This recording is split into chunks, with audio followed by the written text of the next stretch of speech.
tonight. When everything goes quiet. When the phone is down. When the lights are off. When there is nothing left to scroll through. There it is. That feeling. You know exactly what I mean. Not sadness. Not happiness. Something in between. Something heavier than both. A weight that has no shape. A question that has no words. And you lie there, staring at nothing, wondering, why does this keep coming back? I used to think something was wrong with me. I used to think, maybe I'm broken. Maybe other people don't feel this. Maybe everyone else figured something out that nobody told me. But here is what I know now. This feeling has a name. It has always had a name. And once you hear it, you will never feel alone with it again. In 1986, a psychologist named Mihaly Csikszentmihalyi spent years studying one question. Not what makes people happy, but what happens in the spaces between happiness. What he found changed everything. He discovered that the human mind, when left alone, does not rest. It wanders, it searches, it aches. Not because something is wrong with you, but because you are built to want more than this. That feeling you have every night, researchers call it existential restlessness. The quiet hunger of a conscious mind. The ache of a person who knows there is something more, but cannot name what it is. You are not broken. You are awake. And you are not the first. In 167 AD, the most powerful man on earth, Roman Emperor Marcus Aurelius, would wake in the middle of the night and write. Not orders, not strategies. He would write about this exact feeling. He wrote, "I do not know what I am searching for. I only know the search never stops." The most powerful man alive, lying in the dark, feeling exactly what you feel tonight. You are in ancient company. And 300 years before him, Chanakya, the man who built an entire empire using nothing but the architecture of human nature, wrote one line that nobody talks about. He wrote, "The man who sits in silence with his own mind is the most dangerous man alive, because he is the only one who truly sees." You sitting with this feeling tonight is not weakness. It is the beginning of seeing. But let me tell you something that nobody told you. Something they should have told you in school. Something your parents didn't know to tell you. This feeling got worse, deliberately. Harvard conducted a study, 10 years of research, 15,000 people. One finding that should have been front-page news. They discovered that the human mind wanders. 47% of all waking hours. Nearly half of your life, you are not here. You are somewhere else, in the past, in the future, in the what-ifs, in the why didn't is. And in every single moment of that wandering, the study found, people were less happy than when they were present. Not sometimes. Every single time. But here is the darker truth, the one they really don't talk about. Your mind was not always this restless. You were not born with this ache. Think back, before the world told you who to be, before the comparisons started, before you learned that you were supposed to have it figured out. There was a version of you who did not need to be anything other than what they were. Psychologist John Bradshaw spent 40 years studying what he called the primal wound. He said, almost every adult carries a child inside them who was told at some critical moment that who they are is not enough. You don't remember the exact moment, but your nervous system does. Your body remembers. And every night, when the world goes quiet, that child wakes up and asks, "Are we enough yet?" And then came the phones. For 200,000 years, the human brain evolved to compare itself to 150 people. Your tribe, your village, the people you could actually see and touch. And now, every single morning, before you are fully awake, your brain is comparing itself to 8 billion people. 8 billion highlight reels.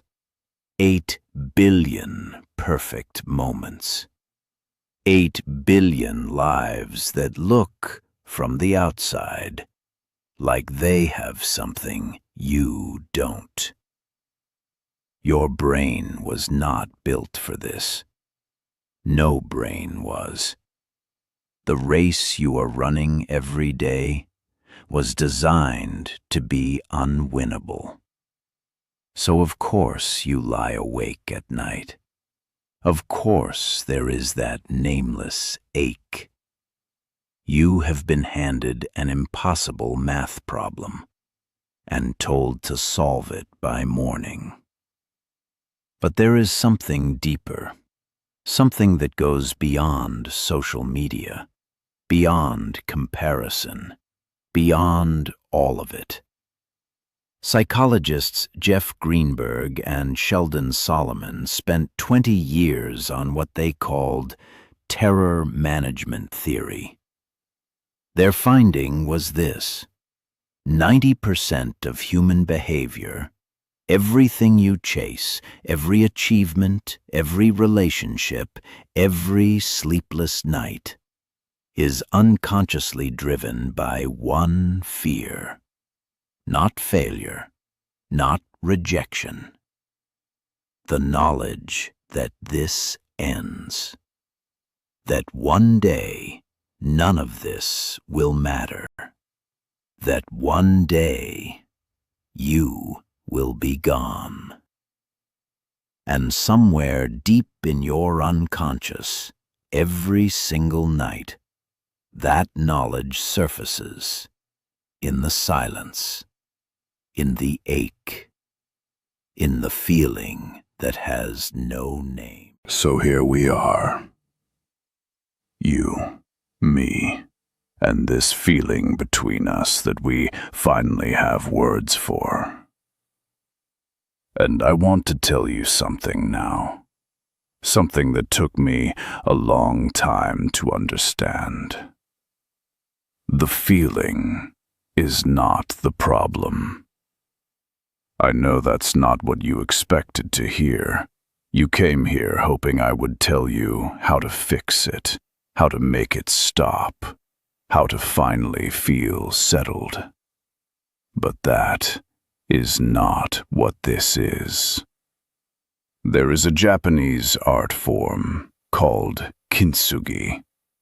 When a piece of pottery breaks, instead of throwing it away, instead of hiding the cracks, they fill them with gold. The philosophy is this: the broken places are not the tragedy. They are the history. They are proof that this thing was loved enough to break and strong enough to survive. Viktor Frankl survived the Holocaust, lost everything: his wife, his family, his entire world. And from inside the darkest place a human being can inhabit, he wrote, "Everything can be taken from a man, but one thing, the last of the human freedoms: to choose one's attitude in any given set of circumstances." He did not say, "Make the pain stop." He said, "Choose what the pain means." The people who have found peace, I have studied them, not the ones performing peace on the internet, the ones who actually carry it, in their eyes, in the way they move through a room. They are not the ones who fixed the feeling. They are not the ones who never feel that night ache. They are the ones who stopped fighting it. Carl Jung spent his entire life studying the human shadow, the parts of ourselves we hide, even from ourselves. And his conclusion, after decades, was this: until you make the unconscious conscious, it will direct your life, and you will call it fate. That feeling every night, that is your unconscious, knocking, not to destroy you, to show you something. So here is what I want you to do tonight. Not tomorrow, tonight. When it comes, that feeling, do not reach for your phone. Do not turn on a show. Do not try to think your way out of it. Just sit with it for 60 seconds. That is all. 60 seconds. And say, out loud or in your head, "I feel this. I don't know what it is, but I'm not running from." Neuroscience calls this affect labeling, simply naming a feeling or acknowledging its presence reduces its intensity by 40%, instantly.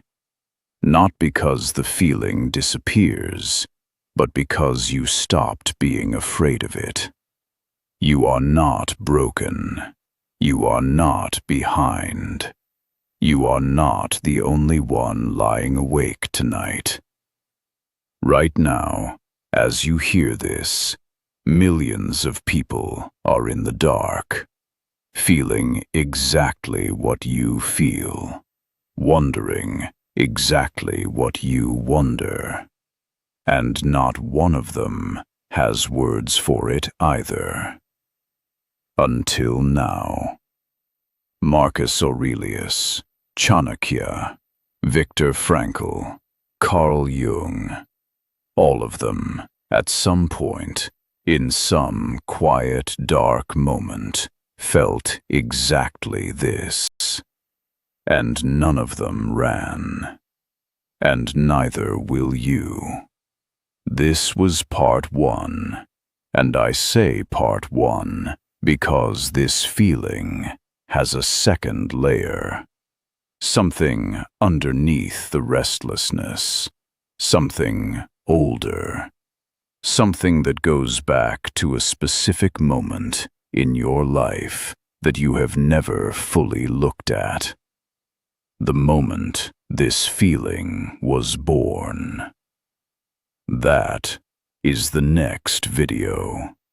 If you are ready to see it, you know what to do.